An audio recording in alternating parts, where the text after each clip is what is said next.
Resiliated yan, respiratory bronchial portion na yan. So whenever there would be sloughing of this necrotic tissues or free necrotic tissue, then when it's located in surfaces like the skin or in the IPGUT, then it forms an ulcer.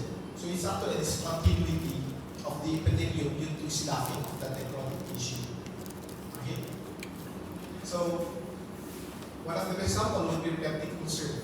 If a peptic ulcer caused by your acids due to your H. pylori or Genesis, then there will be sloughing of the mucosa and forms a cavity, excavation, and we call that your ulcer. Peptic kasi yung mechanism nito is acid, no? Yung pepsin, together with hydrochloric acid being released because of this stimulation by your H. pylori most of the time. Okay? Or it could be stress ulcer, or it could be some other condition that may lead to hyperacidity or imbalance between the cytoprotective effect of prostaglandin and blood flow together with that of the production of your hydrochloric acid and pepsin. So what would be the outcomes of your inflammation?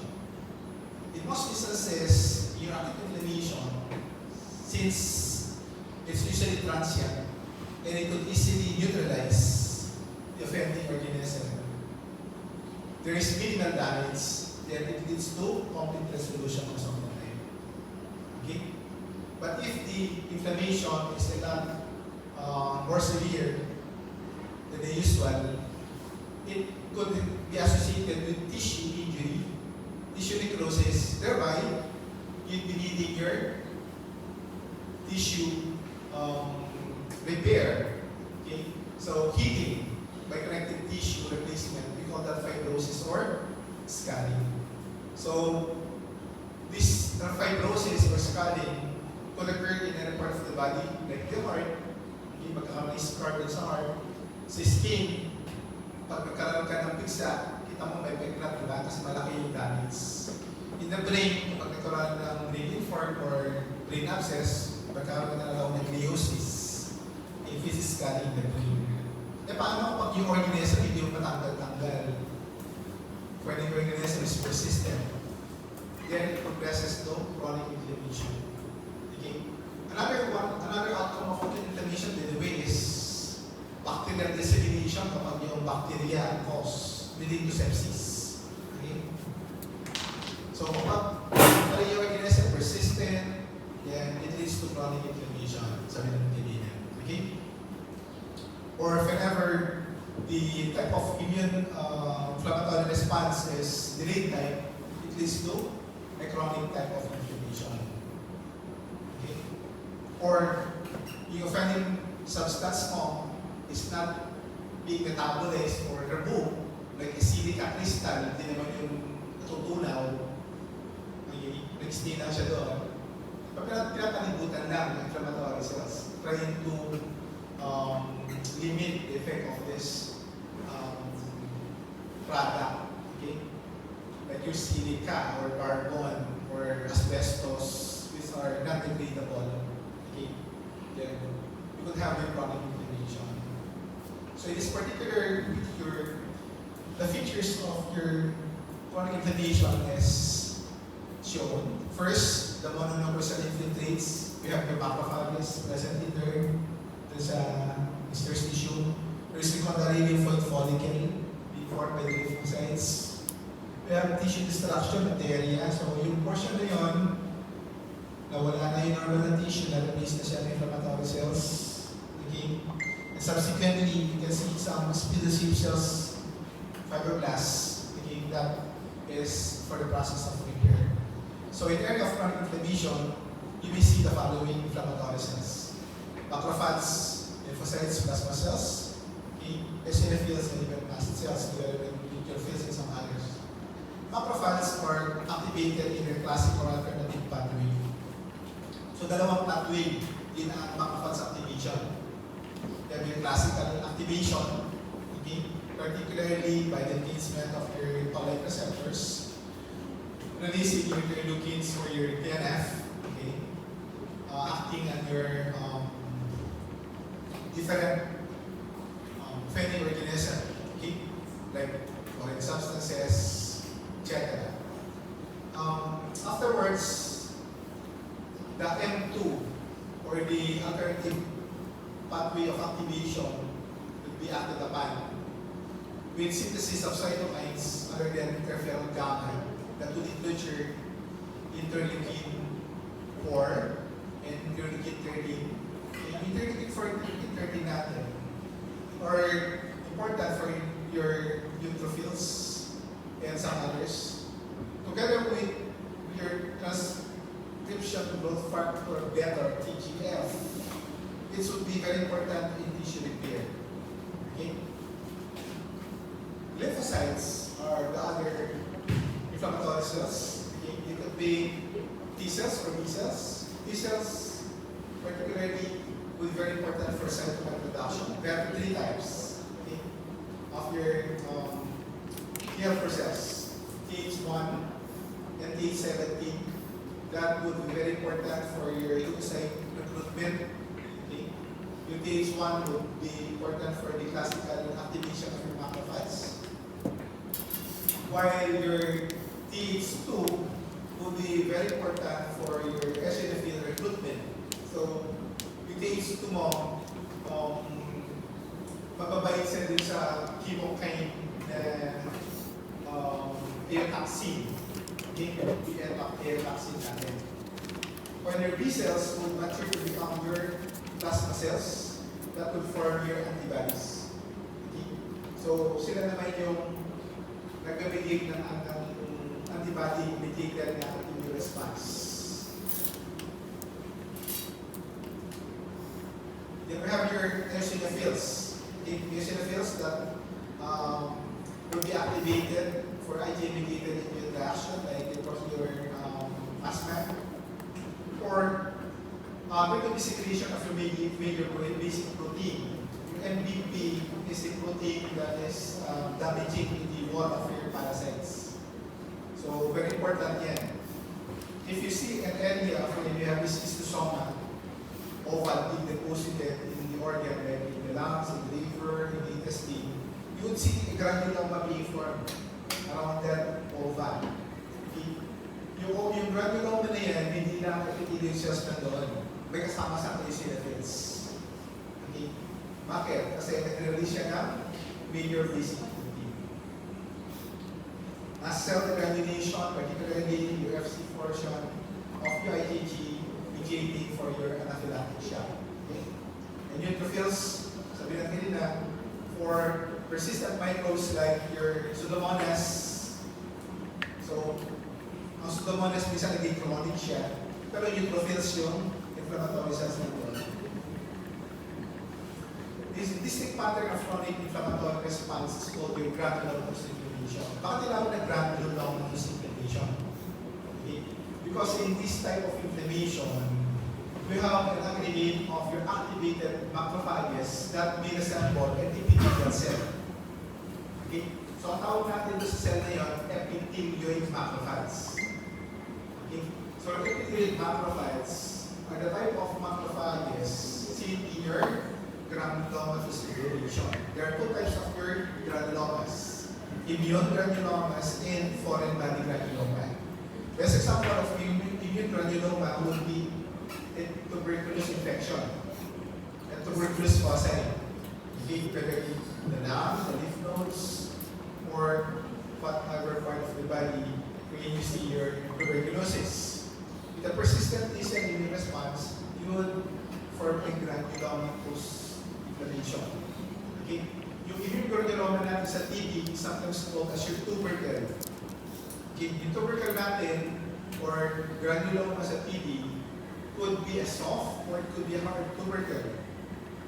Pag merong central facetial necrosis, soft. Pag wala, hard tubercle tawag natin doon. On the other hand, foreign body granuloma is formed against the material that cannot be phagocytosed. Okay?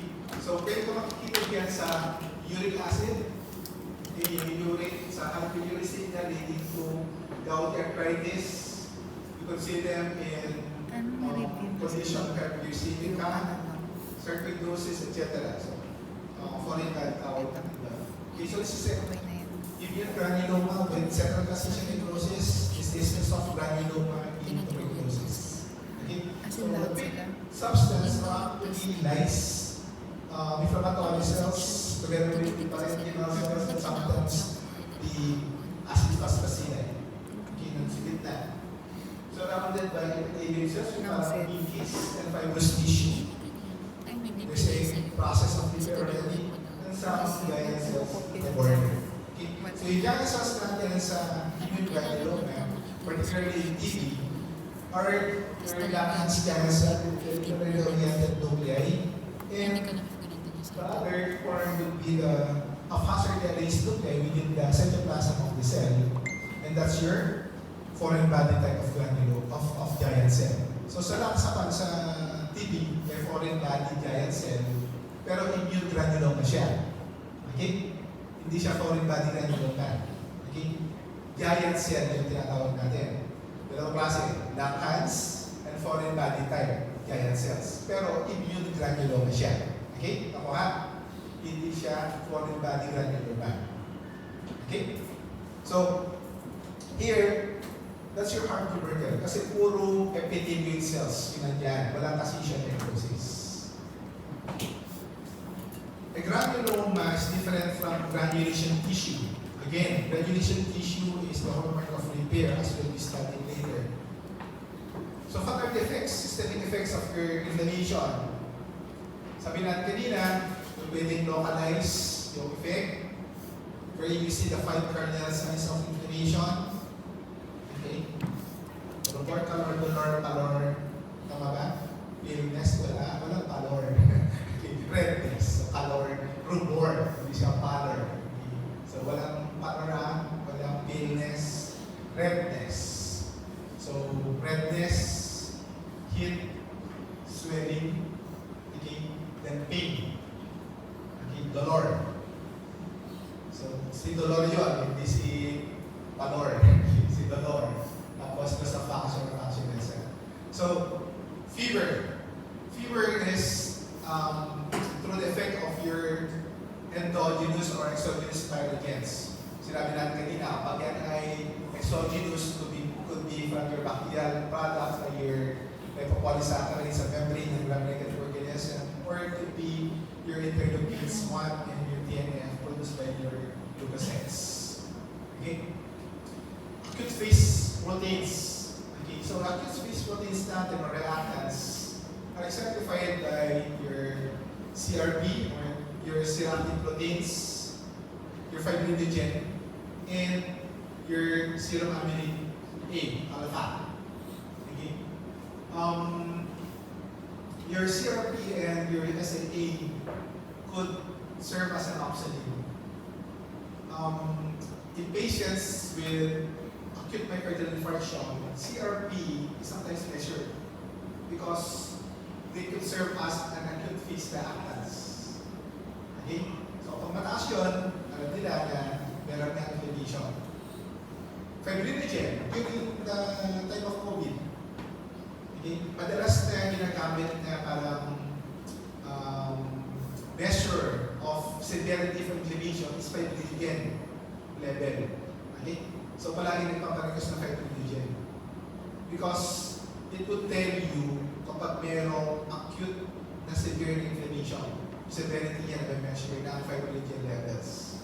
Yung fibrinogen is very important acute phase reactants or protein because it affects your ESR, your erythrocyte sedimentation rate. Remember na yung settle ng red blood cell o in-stand mo for 1 hour, this is the measure of ESR, is influenced by several factors like renal formation. Kaya ang fibrinogen mo, inaalaw niya yung renal formation. So mas mabilis mag-settle. Okay, so more rapid the ESR. So, ibig sabihin, meron ka acute inflammation kapag mas mataas yung fibrinogen level that causes your renal formation. Another systemic effect would be elevation in your leukocytes. Okay? In acute inflammation, most of the time, akit yan mga 50 to 20,000 like acute appendicitis. But in more severe cases like sepsis, akit yan na 50 hanggang 100, 50 to 100 WBC count. Eh kapag ganun, makuha na siya ng leukemia na, parang leukemia na siya. Kaya tinatawag natin doon as your leukomyte reaction. Okay? In leukomyte reaction type of leukocytosis, neutrophilic leukocytosis, you see a lot of your immature forms. Sabi kanina, may shift to the left sa leaf count. Maraming mature neutrophil, pero meron pang bands, meron pang metamelocytes. That is shift to the left. Mong metex, alam na natin ngayon. Pag nakita nila, ito, merong severe inflammation ito. Baka nagsisipsis na yung pasyente na ito. Because leukocytosis will shift to the left. Okay? Or neutrophilia, tawag natin natin sa absolute increase in neutrophil count. It could be associated with increase in blood pressure, to going into pulse rate. Siyempre, kapag may fever, pasin niyo yung pulse rate, di ba? Yung heart rate, mabilis. Okay? Or yung sa bacterial infection, sabi nyo kanina, kapag ang-check, lulusot sa organism papunta sa systemic circulation. So, magkakaroon ng sepsis. Anong difference ng septic shock sa hypovolemic shock? Clinically, sa hypovolemic shock, cold clammy perspiration, di ba? Malamig yung fine. Even in cardiogenic shock, ganun din eh. Cold clammy. Malamig. Pero kapag septic shock, pansin nyo, mainit yung peripheral, yung extremities. Bakit? Kasi meron siya venous stasis. Okay? So, magkakaroon ng pooling of blood in the peripheral circulation. So, bababa ang blood papunta sa heart. So, magfe-failure ka because of that venous pooling. Okay? So, septic shock out natin doon. Okay? So, clinically, mabilis lang siya yung difference. In some instances, you may appreciate the fascicular. By the way, septic shock, hindi lang naman yung venous pooling yan. Mediated also partly by disseminated intravascular coagulation. Because in sepsis, there is stimulation of the coagulation system.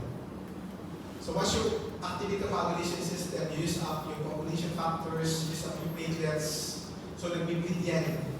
Okay? Nagkakaroon ng thrombus. So, further causing this hypotensive episodes. And there's usually insulin resistance, kaya in patients with sepsis or in severe injury, kumataas ang sugar ng mga yan, huwag i-diagnose na diabetes porque nagkaroon siya ng elevation ng sugar during that time. Okay? For you to diagnose diabetes, i-normalize mo muna yung condition, repeat yung FPS. Kapag nag-normal yun, hindi yun diabetes, hyperglycemia lang yun because of insulin resistance during the stressful condition. There's what we call as your systemic inflammatory response syndrome, SIRS. Ano yung SIRS? SIRS is a condition that would simulate your sepsis. Okay? But it's caused not by bacterial infection or your microbes, but rather caused by trauma. Okay, pwedeng severe na trauma, it would be severe burns, or even in acute pancreatitis. Pwede mo makita yung tinatawag na systemic inflammatory response syndrome, SIRS. So if there's significant damage sa natin, kailangan na i-repair. And repair is the process of restoring the tissue architecture and the function of that particular injured tissue. Okay. After you have eliminated completely the offending organism or the necrotic dead cells. Okay?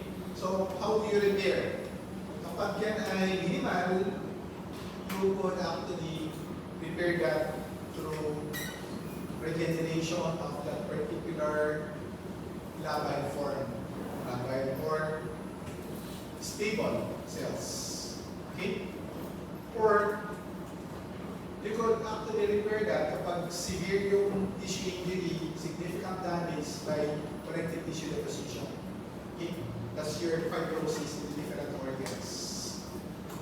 And there are three groups of your tissues wherein it's dependent kung anong repair ang nangyayari. Of course, you have your laban cells, continuous dividing cells. Sa mga mucosal epithelium like the skin, KIT, QT, again, kapag nagkaroon ng stuffing yan, pwede ma-replace pa rin ng same epidermis. Okay. Kapag yan ay laban cells, like your bone marrow cells din, okay, pwede pa rin ma-replace. Kapag nagkaroon ng hemolysis, karoon ka ng hemolytic anemia, pagpaproduce ng red blood cells sa bone marrow, ma-replace pa rin sa circulation yan. Okay? So, okay lang yan.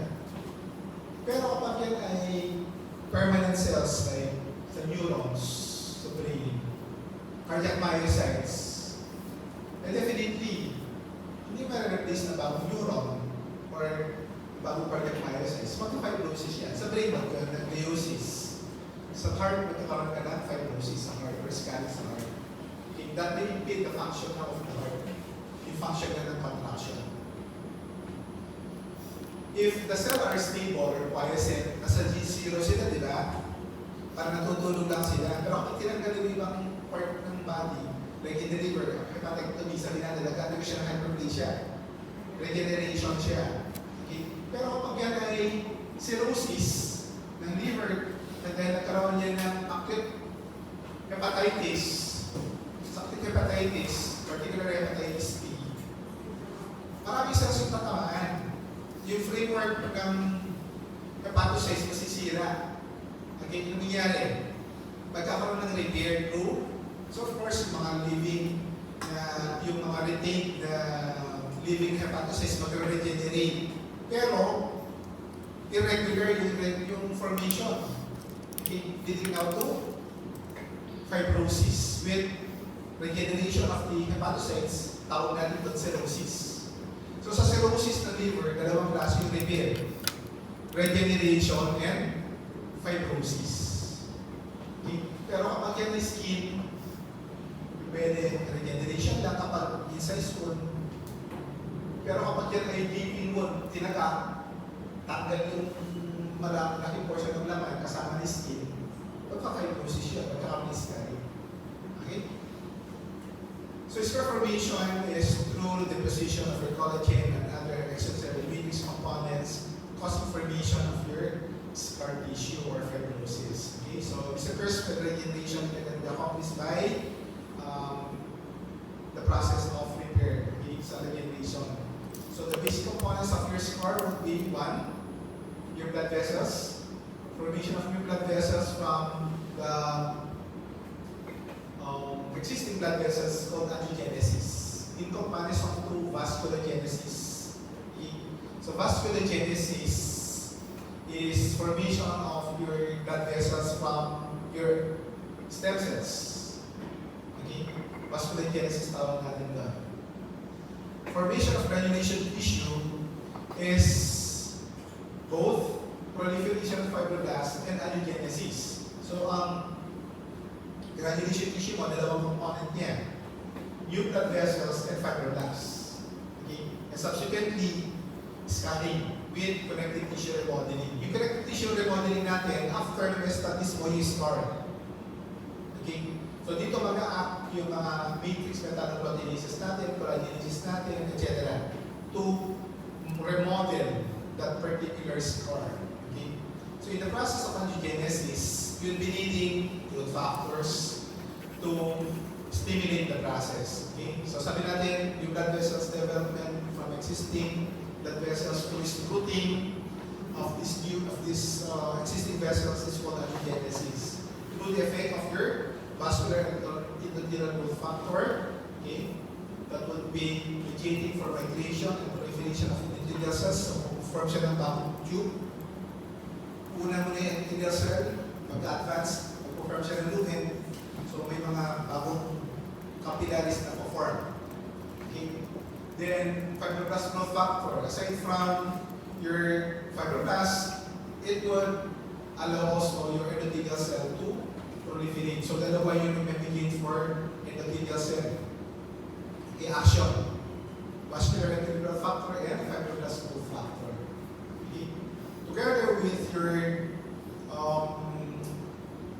platelet-derived growth factor, hindi ko pwedeng ma-form yung mga fibroblasts niya. So migration and proliferation of fibroblasts particularly will be very important for connective tissue deposition. Okay? Together with the deposition of your extracellular matrix. So marami yan. Yung mga fibronectin natin, etc. And very important for you to remember would be your TGF-beta. Okay, yung TGF-beta will produce also when the M2, the alternative pathway of your macrophages, is deactivated. Okay, aside from your interleukin 4 and 13, the TGF-beta is being produced. Okay, and this is very important because it's the most important cytokine for your connective tissue deposition, yung TGF-beta natin. Needed for fibroblast migration and proliferation, increasing the synthesis for collagen and fibronectin. At the same time, inhibiting your metalloproteinases. Okay, bakit importante na inhibit mo yung metalloproteinases? Kasi kapag nag-aakit yung metalloproteinases natin, hindi pa mag-deposit na mabuti yung ating mga collagen kasama ng fibronectin, natutunaw sila agad. Okay? So hindi ka makapag-form na magandang scar. Kaya kailangan mong inhibit yung action ng metalloproteinases. Okay? Mga proteins that would modify, remodel yung scar natin. Yung tinawag na metalloproteins kasi meron kang kasama na metal, particularly yung zinc. Very important for this process. So granulation tissue, as I already know, is differentiated from a granuloma because granulation tissue is the hallmark of tissue repair, composed of fibroblasts and the new blood vessels. So ito yung picture niya. Pansin nyo, ito yung muscle. Hindi nagkaroon ng injury. Nagkaroon ngayon na maraming blood vessels, maliliit, capillaries, may mga spinocerebellar cells na gitna, those are the fibroblasts. So this is your granulation tissue. So, granulation tissue could be seen in exemplified by percutaneous wound healing. Sa percutaneous wound healing, dalawang klase. Primary intention or primary union or first intention, and secondary intention or secondary union. Okay. So, paano nakikita yung primary union or first intention? This is classically seen in clean incise wound sa surgery. Thyroidectomy, for example, isang buhit lang na gano'n, tapos closely opposed through subcuticular stitching, absorbable suture, so hindi ka nasusuture sa labas, nasa ilalim, absorb. So kapag sinigyan yung mga magandang thyroidectomy ng lesions, hindi ko makita ng scar. Kasi along the lines dito, at minimal, walang scarring. Okay? So, nagkakaroon ng reepithelialization, regeneration of the epidermis nangyayari. So, hindi mo pansin yung scar. But in large tissues, gaping wounds, tinagap, or sabihin natin ganito kalaki yung natanggal na skin, ganito kalapad.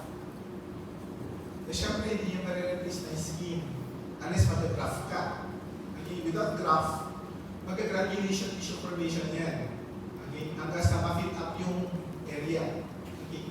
And that is through secondary tension or secondary union type of repair. Okay? More extensive tissue loss leading to greater deposits of the granulation tissue, okay, with associated complication like wound contraction because of formation of your myofibroblasts. Okay? So what happens in the first tension repair is that kailangan wound, size wound yan, initially, ano mangyayari? Isi-seal off mo syempre yung damage na vessel. Okay, to the release of your yung vasoconstrictor agent natin, there will be transit vasoconstriction, okay, with release of substances that will activate your coagulation system, either in the classical pathway or alternative pathway. Okay. So, common pathway pa rin yan, the formation of your trombin that would act on your fibrinogen jet converted to fibrin. Yung fibrin plug natin sa coagulation forms this scalp. So kapag meron kayo sugat, actually, fibrin plug yun. Yung scalp na yun. Huwag yung tatanggalin. Kasi kapag tinanggalin yun, magdudugo ulit. Okay? So yung scalp is a necessary structure to prevent further bleeding. Kumbaga, siya yung parang pinang-seal mo sa damage na portion. Okay? So, in that area of injury or incision, within 24 hours, may mga neutrophils na pupunta. Okay? To actually remove yung mga tinamaan, yung mga namatay na cell doon, they will eliminate that.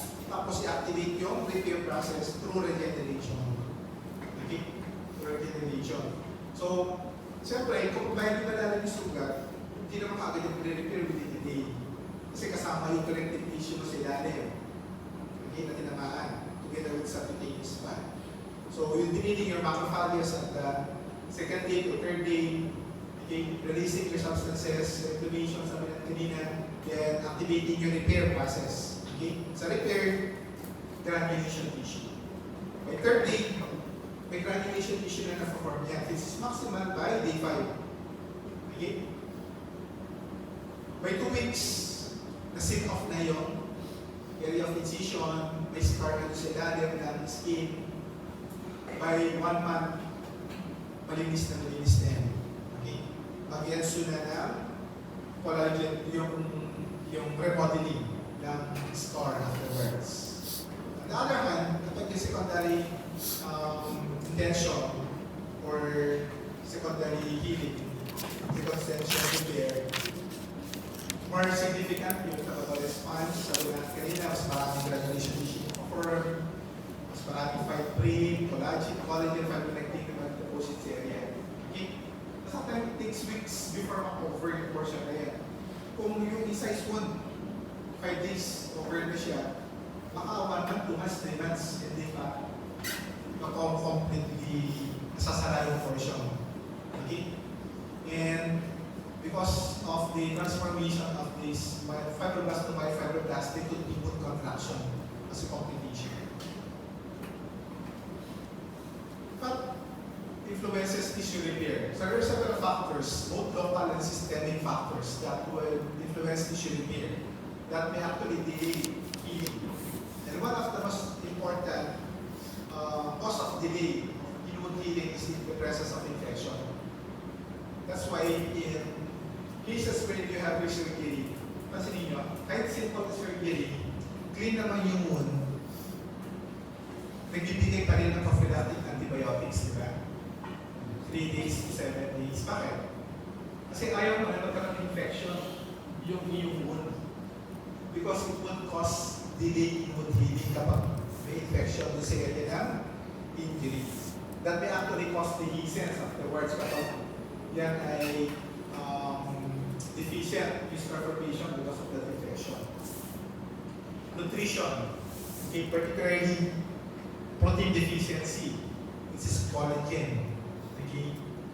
Of course, vitamin C is a cofactor in the formation of your collagen. So kapag mababa yung vitamin C level, mababa ang collagen synthesis, it may inhibit the formation of your collagen. So, ma-delay mo healing natin. Kaya diba, pansinin niyo, ibibigay sila na vitamin C. Okay? In-enhance yung collagen synthesis. In patients with diabetes, syempre, aside from narrowing of the lumen, yung blood vessels, decrease tissue perfusion, decrease din ang nutrition na pupunta doon. Okay? So it may affect wound healing. Steroids, particularly, as we said a while ago, would inhibit your transforming growth factor beta. At the same time, ina-affect niya yung process ng inflammation. Kasi sa steroid, yung main arachidonic acid, di ba? Inhibit niya parehas cyclooxygenase sa aletoxygenase. So So wala inflammation, protective factor siya, madidelay yung tissue repair. Okay? But the most important mechanism here would be your inhibition of your TGF-beta. That is needed for your collagen deposition. Okay? Of course, foreign bodies, kapag hindi mo tinanggal yan, hindi mag-heal yung sugat. Pansin niyo sa lukso, kahit pisain mo yung nana, magkakaroon ng nana kinabukasan. So, ginagawa natin, binubuksan natin, hinahanap natin yung sa lukso. Di ba? Pag natanggal ko yung sa lukso, 3 days after, okay na siya. Kasi wala na yung foreign body. Kaya nga yung mga nabaril, yung bullet, yung mga tatangalin. Kasi foreign body siya. Okay? Hyperextendability, ginagit natin kanina yan, hyperchronic, and the location. Pansinin nyo, pag ang sugat nandito, or nandito, nagagalaw, mas mabilis siya magkito, compared to nasa palad ko, nasa daliri. Kung nasa palad sa daliri, ang tagal mag-heal kasi palagi mong ginagalaw. Hindi na ginagalaw yan. So, the location sometimes could influence the tissue repair kasi kapag naka-immobilize yan, mas mabilis siya mag-heal kaysa yung nagagalaw. Now, we will hear pathologic aspects of the repair. Ano yung mangyayari kapag deficient transformation? Siyempre, pwedeng bumuka yung sugat. Tinatawag natin yellow wound dehiscence and ulceration. This is common in secondary bacterial infection or when the wound is infected, nagkakaroon ng wound dehiscence as a complication. Or kapag mababa yung vitamin C, okay? So, mababa ang collagen, deficient is formation, pero mag-leads na rin yan. Excessive formation of repair components naman, magkakaroon ka ng pwede hypertrophic scar, meaning nakumbok yung peklat, pero nasa confine ng wound, or it goes beyond the area of wound. Tawag natin doon ay keloid. Okay, so may mga keloidal person na kahit simple incision, nagkakaroon ng hole-to-hole doon sa sugat kapag nag-heal na siya. We call that keloid. Okay? Because of this excessive collagen deposits within that area. Or you could have your exuberant granulation of fibromatosis. And in secondary intention repair, contraction, or contracture. Or it could be development of ulceration, the more severe outcome of your chronic wounds. Okay, so ulcers could be in the form of your venous or arterial process. So sa atherosclerosis, sa diabetic patients, okay, magkakaroon ka ng ischemia, atrophy with ulceration. So yung mga diabetic gut reduced natin, ulcerated yung mga toes nila. Okay. Sa mga naman, sa mga pasyente na may varicose veins, na magkaroon ng venous insufficiency, pero magkaroon pa rin ng ulcer because of that stasis. In patients who are bedridden, pansin nyo, mga pressure ulcer, decubitus ulcer. Kaya, importante sa mga pasyente na bedridden, side to side. Okay? Hindi pa pwedeng 6 hours na matihaya lang. Okay? After 1 hour, tagilid, sa left side, after 1 hour, tihaya, after 1 hour, tagilid sa right side, para ma-relieve yung pressure at same time yung heat, okay, sa area. Because both heat and the pressure would bring about stasis, tapos magkakaroon ka ng pressure source that may lead to ulceration. Heat bed source that may lead to bed ulcers. Bed source, yun tinatawag natin na pressure ulcers. Kaya madalas, nire-recommend nila yung parang egg crate. Bibili nila parang butas-butas para merong air nagsisirculate para hindi siya uminit, para hindi magkaroon ng significant na pressure sa lahat ng area, preventing your ulceration among these debilitated patients.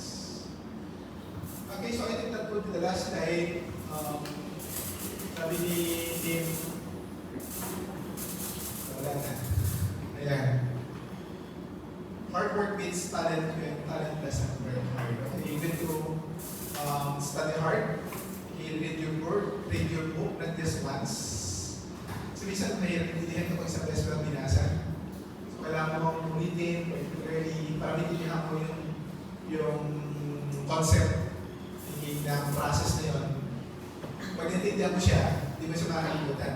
Kasi sumakit sa ibigay sa iyo, siyempre, for example, galing pa rin sa libro. Even though, halos lahat naman na-cover natin, 90% na-cover naman natin sa lecture.